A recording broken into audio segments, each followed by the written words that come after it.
Jay Sanderson and Jason Alvine at Hillsborough Stadium in suburban Portland. The final score in the Big Sky opener. It's Montana State 43, Portland State 23. Jason, this was very much a take-care-of-business game for Montana State.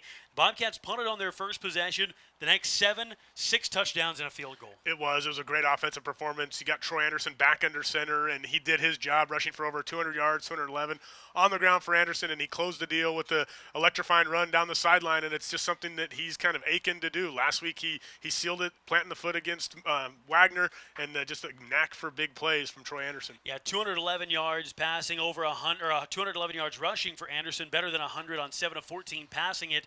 Isaiah Afonso, 100 yards on the nose on 19 carries, and those two have become a really nice 1-2 punch. They complement each other very nicely.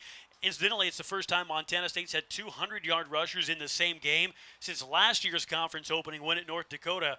And so kind of see what this offense could become with Anderson's dual threat ability with Afonso's power run ability. Absolutely, and you got to credit the guys up front. The offensive linemen have done a great job. They sealed their blocks. The tight ends in the blocking game and the run game have done a fantastic job. And then credit the wide receivers for making plays downfield, for opening, sealing blocks. You can't do it just on your own. Isaiah and Troy know that, and you've got to credit everybody on this offense here for over 300 or almost 300 yards rushing in this game. 6 tackles for Bryce Stirk to lead the day, and he'll get some of the big credit, but a huge bit of kudos to Braden Conkle. He was tasked with shutting down the All-American tight end for Portland State, Charlie Taumapea. He did it. Taumapea, 100 yards plus in 2 of the first 3 games, had 70-yard plus touchdowns in all 3 of the games that Portland State played before today. He caught 3 passes for 50 yards. Conkle blanketed him all day. He really did, and it's a tip of the cap to Braden Conkle. And you look at it, 2 of those catches came late. He had 1 catch for 18 yards through 3.5 quarters of this football game. He was really a non-factor. I know you can't really say that. You